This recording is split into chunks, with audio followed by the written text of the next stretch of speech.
Bab 126 Marganya Bohlin. Sekarang, apa kamu sudah mau menemaniku?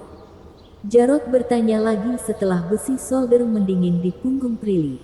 Saat ini, Prilly sudah sangat lemah. Dia sangat kesakitan sehingga dia tidak bisa bicara. Tapi masih ada tekad di matanya. Pada akhirnya, dia menggelengkan kepalanya. Prilly, cepat katakan saja kalau kamu bersedia menemaniku. Melihat Prilly yang tersiksa olehnya dan hampir mati, bahkan masih tetap tidak mau menemaninya, dia menjambak rambut Prilly. Ekspresinya penuh dengan kegilaan. Tidak mau temani, kata Prilly dengan suara yang serak. Sebenarnya Jarod bisa saja mendapatkan Prilly dengan paksa. Tapi saat ini, dia ingin membuat Prilly tunduk padanya. Dia tidak percaya Prilly bisa terus keras kepala. Dia memanaskan besi solder sampai jadi merah lagi. Tidak mau temani. Tidak mau, walaupun kamu bertanya 1000 kali. 10.000 kali. Aku tidak akan mau menemanimu, kata Prilly kesal. Oke. Jarod balas tertawa puas. Dia terus membakar besi solder sampai merah, lalu menempelkannya di punggung Prilly. Punggung Prilly yang semula halus melepuh sampai tidak ada kulit yang utuh. Ah, Odin, aku mencintaimu. Prilly berteriak seperti ini setiap kali dia disiksa. Sepertinya ini bisa mengurangi rasa sakitnya. Diam. Jarod merasa sangat frustrasi. Tanpa diduga, tidak ada gunanya menyiksa wanita ini. Prilly, kamu hanya seorang wanita murahan. Apa kamu sudah gila? Mungkinkah kamu benar-benar tidak takut mati? Tanya Jarod kesal. Aku takut, tapi aku bahkan lebih takut. Dia memandang rendah padaku. Takut mempermalukannya, aku ingin memberikan martabat terakhir ini untuknya. Meskipun Prilly disiksa saat kejam, dia sudah terlihat sangat mengerikan. Tapi sepertinya ada cahaya di matanya. Hehe, seorang wanita murahan. Apa layak bicara tentang martabat? Apa kamu berpikir bahwa aku benar-benar tidak berani membunuhmu? Aku sudah membaca latar belakangmu. Kamu adalah seorang yatim piatu. Kamu juga berada di bisnis yang paling tidak tahu malu. Saat kamu mati, tidak akan ada yang akan meneteskan air mata untukmu. Kamu menyumbangkan sebagian besar uang yang kamu peroleh ke panti asuhan meskipun kamu juga sakit. Hehe. Apa kamu pikir mereka akan menerima bantuanmu? Kamu bahkan tidak berani menulis namamu setiap kali memberikan uang. Kalau kamu memberitahu mereka, asal kamu tahu, uang yang kamu berikan pada mereka diperoleh dengan menjual diri. Menurutmu apakah mereka akan menerimanya? Jarod terus berteriak. Prilly menatap Jarod dengan kaget. Dia tidak menyangka bahwa Jarod bahkan tahu tentang ini. Prilly dibesarkan di panti asuhan. Oleh karena itu, dia memiliki perasaan khusus untuk panti asuhan. Biasanya dia mengirim sejumlah uang dari pekerjaan paruh waktunya. Namun, penghasilannya terlalu sedikit. Hanya setetes dalam ember. Belakangan, kondisi kesehatannya juga menurun. Dia perlu mengeluarkan banyak uang untuk membeli obat. Tetapi uang untuk panti asuhan tidak bisa dikurangi. Kalau dikurangi, anak-anak tidak akan memiliki pakaian untuk dipakai dan tidak ada makanan untuk dimakan. Untuk mendapatkan perawatan medis dan terus memberikan uang ke panti asuhan, dia akhirnya menempuh jalan tanpa jalan kembali. Setelah begadang dalam waktu yang lama dan bekerja keras, kondisi tubuhnya terus menurun. Dalam waktu kurang dari beberapa tahun, tubuhnya sudah tua dan tidak berbentuk. Kondisinya juga semakin parah. Untuk mengirim uang ke panti asuhan tepat waktu, terkadang dia sering mengorbankan semua uang yang dia pakai untuk beli obat. Lingkaran setan. Dia pikir hidupnya akan terus seperti ini. Mungkin suatu hari dia akan mati di rumah kontrakan yang bobrok dan dingin itu. Mungkin butuh beberapa hari untuk mati sebelum akhirnya ditemukan. Tidak ada yang akan peduli apakah dia mati atau tidak. Bahkan, kalau profesinya diketahui, dia akan dicaci. Dia memang pantas mati. Tapi Prilly tidak menyesal. Dirinya sudah bekerja keras. Dia juga sudah merasakan rasanya dicintai. Dia tidak berpikir bahwa Oding akan kembali padanya. Bagaimanapun, dia hanyalah seorang wanita murahan yang sudah dipakai ribuan orang. Sampai Oding menemukannya lagi. Lalu mengatakan padanya bahwa dia ingin menikahinya. Pada saat itu, Prilly tiba-tiba merasa bahwa dia melihat cahaya terang dalam hidupnya. Karena itu, bahkan jika dia mati, dia harus tetap menjaga martabatnya yang terakhir. Kehidupannya yang dulu sudah harus dibuang. Kedepannya, kakinya hanya akan dibuka untuk satu orang. Haha, ini hak istimewa kami sebagai petugas polisi. Kami tahu segalanya tentangmu. Bahkan termasuk berapa banyak tamu yang kamu terima. Kata Jarod dengan senyum puas. Bahkan jika wanita sepertimu mati, tidak ada yang akan sedih. Tidak ada yang akan ingat. Tidak ada yang akan mengusikku. Mata Jarod menunjukkan sedikit kekejaman. Kalau itu orang lain yang mati, mungkin akan ada beberapa masalah kecil. Namun kalau Prilly yang tidak memiliki latar belakang atau koneksi sosial, tidak ada perbedaan antara kematiannya dan kematian anjing liar. Prilly, izinkan aku bertanya untuk terakhir kalinya. Apakah kamu mau menemaniku atau tidak? Jarod sudah kehilangan kesabarannya. Tidak mau. Oke. Bagus sekali. Kalau begitu kamu harus mati. Jarod memegang leher Prilly. Siap mencekik Prilly sampai mati. Prilly berjuang beberapa kali. Sampai akhirnya tidak bergerak lagi. Hehe. Apa kamu pikir kamu bisa tetap menjaga martabatmu kalau sudah mati? Aku tidak akan membiarkanmu menang.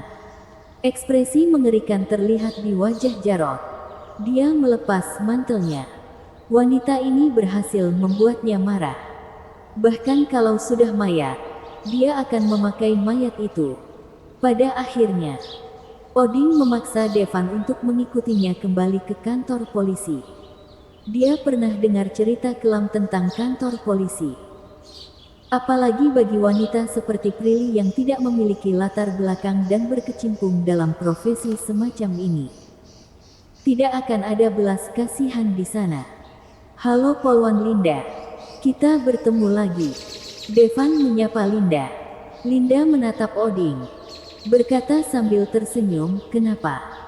Kamu mau menyerahkan diri secara sukarela? Hehe. Polwan Linda. Kami adalah warga negara yang taat hukum. Bisakah kamu membiarkanku melihat Prilly? Aku sedikit khawatir. Oding menggosok tangannya dan berkata, tidak ada yang perlu dikhawatirkan di kantor polisi ini. Linda langsung menjawab, ikut denganku. Tapi tetap saja, dia membawa mereka berdua untuk menemui Prilly. Namun, orang tersebut tidak berada di ruang tahanan. Di mana gadis bernama Prilly itu? Linda bertanya pada rekannya. Ya. Sepertinya Jarod membawanya ke ruang interogasi khusus. Apa? Ruang interogasi khusus. Linda mengerutkan kening ketika mendengar itu. Dia tahu untuk apa ruang interogasi khusus itu. Prilly hanya melanggar hukum. Bahkan melakukan kejahatan serius. Jadi dia hanya perlu ditahan selama 15 hari. Tidak perlu interogasi sama sekali. Apalagi ruang interogasi khusus tidak digunakan untuk menginterogasi narapidana biasa. Ayo. Linda hendak membawa Devan ke ruang interogasi khusus. Hei, Linda. Jangan ke sana. Petugas polisi Wilson menghentikan Linda. Kenapa? Linda menatap petugas polisi Wilson dengan curiga. Jangan temui si Jarod itu. Kamu dan dia memang hanya seorang polisi tingkat rendah. Tapi latar belakang Jarod cukup dalam. Sebaiknya kamu tinggalkan dia sendiri. Petugas polisi Winson berkata dengan suara yang berat. Dia jelas hanya seorang petugas polisi tingkat rendah. Tapi kenapa Jarod berani menyiksa Prilly? Alasannya sederhana. Karena marganya adalah Bohlin. Bersambung.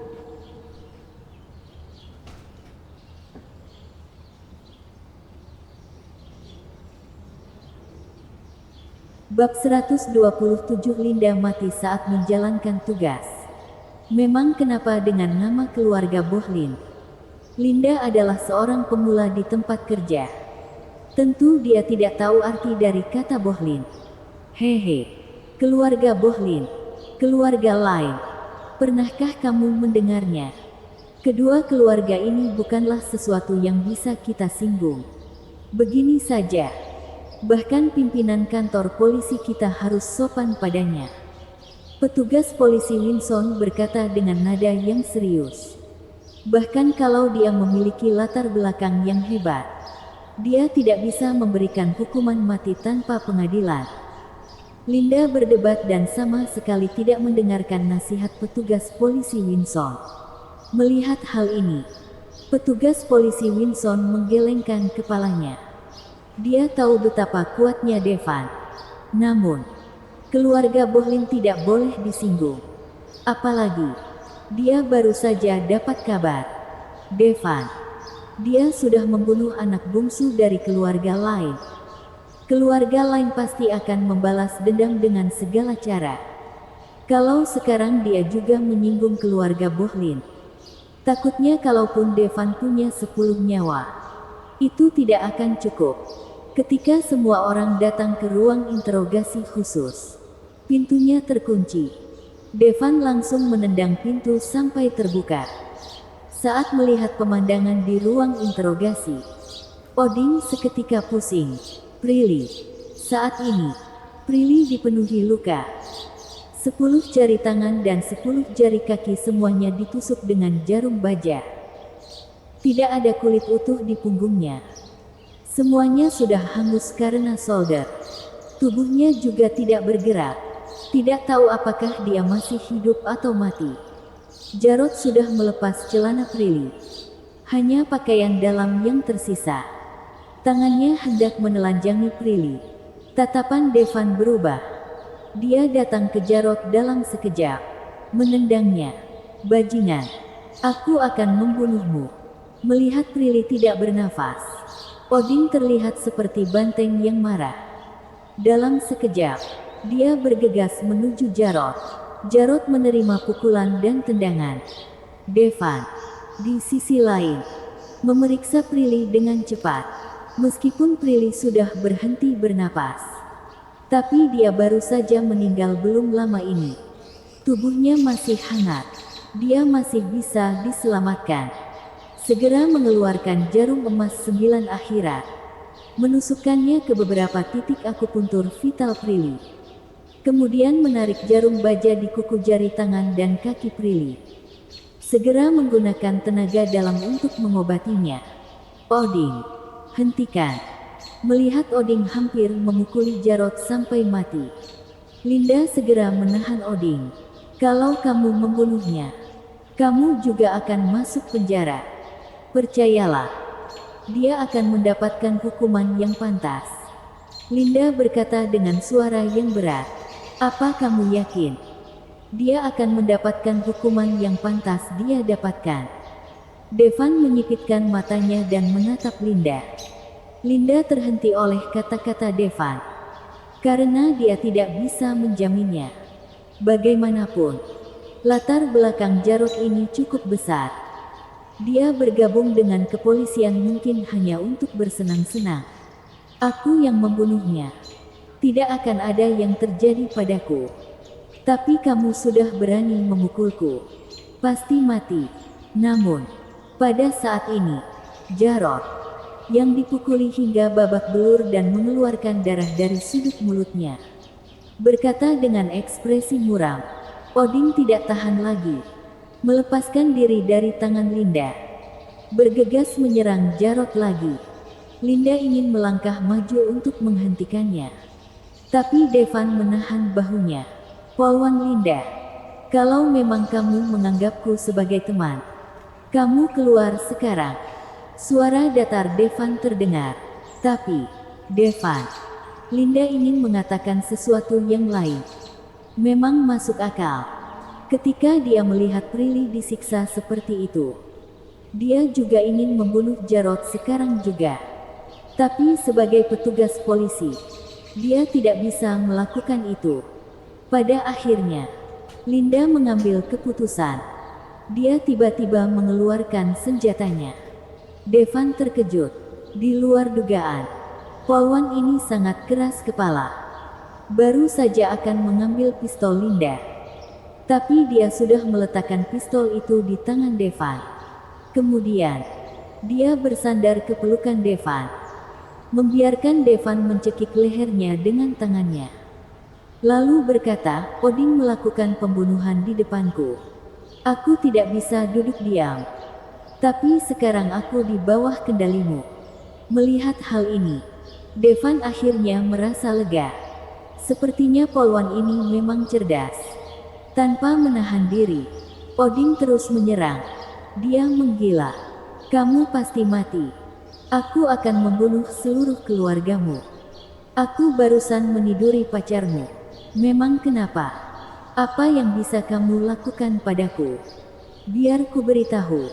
Lebih baik kamu membunuhku hari ini. Kalau tidak, setelah hari ini, aku masih akan menidurinya. Jarod terus mengumpat. Odin melihat bahwa mulut Jarod tidak dapat ditahan oleh tinjunya. Jadi dia langsung mengambil peralatan di meja interogasi. Penyiksaan Jarod kepada Prilly dilakukan pada tubuh Jarod. Ah, bajingan, kamu pasti mati. Aku mengaku salah. Tolong maafkan aku. Awalnya, Jarod mengutuk. Namun setelah disika alat-alat itu secara bergantian, yang terdengar hanyalah permohonan ampun. Segera, Jarod disiksa dan pingsan. Baginya saat ini, bisa pingsan adalah kebahagiaan terbesar. Deva, sembuhkan dia. Odin melihat Jarod yang pingsan. Jadi dia bicara pada Devan dengan tatapan berapi-api. Devan langsung mengeluarkan jarum emas 9 akhirat dari tubuh Prilly. Dengan lambaian tangannya, jarum emas itu menusuk Jarod yang tidak sadarkan diri. Tentu saja Devan tidak akan menyembuhkan Jarod. Devan hanya akan membuat Jarod tetap terjaga. Dengan cara ini, Odin menggunakan semua alat penyiksaan pada Jarod. Pada akhirnya, dia langsung mengambil pisau kecil di meja interogasi. Siap mengambil nyawa Jarod. Pada saat ini, pintu ruang interogasi tiba-tiba terbuka. Kemudian, sekelompok besar polisi dengan senjata bergegas masuk. Di antara mereka, ada Erik Safir, pimpinan kantor polisi ini. Dia mengarahkan pistol di tangannya ke Odin dan Devan. Berteriak dengan keras, cepat berhenti. Petugas polisi Winson juga datang. Bahkan, dialah yang memanggil orang-orang ini ke sini. Dia menduga sesuatu akan terjadi. Seperti yang diharapkan. Kalau terlambat satu langkah saja, Jarod akan dibunuh. Melihat Jarod masih hidup, Erik merasa lega. Kalau tuan muda ini benar-benar mati di wilayahnya, mungkin sisa hidupnya akan menderita. Untungnya, dia datang tepat waktu. Devan menoleh untuk melihat ke arah polisi yang mengelilingi keduanya. Menyipitkan matanya dan berkata pada Odin, Odin, lakukan. Meskipun saat ini Odin juga ketakutan setengah mati. Bagaimanapun, sekarang dia ditodong oleh selusin senjata. Tapi pada saat ini, kemarahan di hatinya tidak bisa ditahan. Selain itu, dia juga percaya pada Devan sepenuhnya. Segera, dia memotong daging Jarod dengan pisau. Ah, Erik, tunggu apa lagi? Cepat tembak. Jarod berteriak pada Erik. Dari teriakan Jarod pada Erik, kita bisa tahu bahwa Jarod ini memiliki kekuasaan yang tinggi. Kalau tidak, dia tidak akan berani memanggil pimpinan polisi dengan namanya secara langsung. Saat ini, wajah Erik pucat. Ini adalah pertama kalinya dia bertemu dengan orang yang sangat kejam. Meskipun sudah ditodong banyak senjata, dia tetap berani menyerang. Jelas ini melanggar hukum. Tembak. Erik langsung memberi perintah untuk menembak. Namun, Polwan Linda masih di tangan mereka. Polisi itu melihat Erik, sedikit ragu. Erik menyipitkan matanya dan berkata, "Lakukan." Polwan Linda. Dia mati saat menjalankan tugas. Bersambung.